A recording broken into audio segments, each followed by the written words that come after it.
Importance of society. The first importance is the universal. The human life and society go hand in hand. Human life is made possible by society.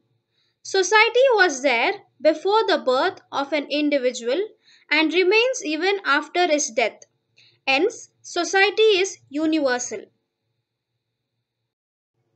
Second importance is that necessary for protection and nourishment. Society is needed for the nourishment and protection of individuals and social groups. With its complex structure of cooperation, division of labor, social control, institutions, and similarities, society takes care of the needs of human beings. Third importance is that society plays major role in personality formation. Society decides the aims and patterns of human beings. The features of human nature develop in the society itself. Society provides proper channels to showcase one's talents.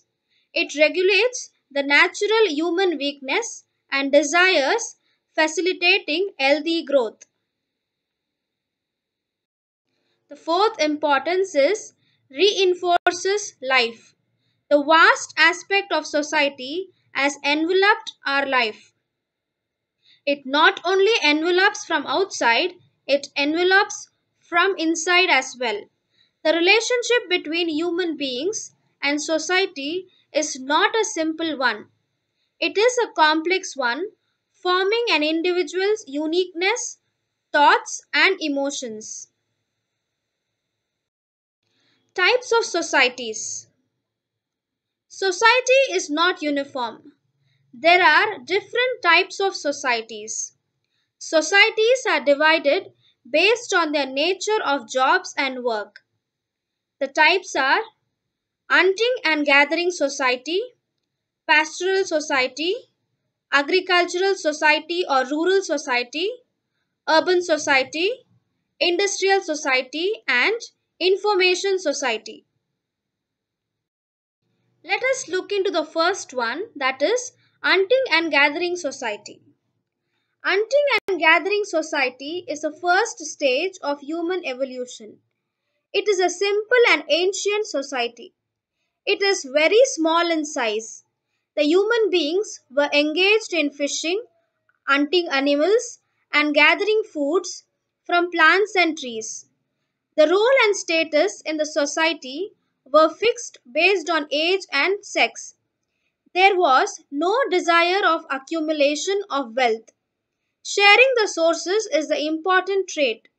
Hunting was done using stone tools. Next one is the pastoral society.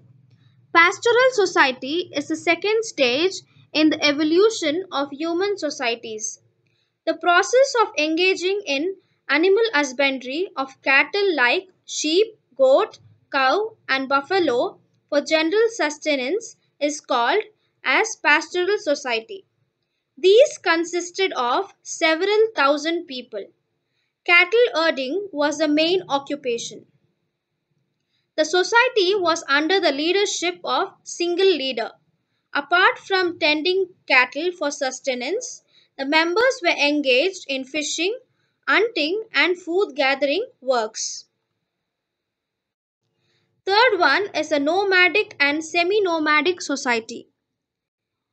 Movement of people from one place to another place in search of food and grassland business is called as nomadic society. This is different from migration. Though the community stayed for good in a particular place to practice agriculture and other professions, they continued to move out for cattle herding. Such communities are called as semi nomadic communities. Based on the social security, available facilities for education, and economic activities, the social status of the nomadic tribes is understood. The next one is the agricultural or rural society.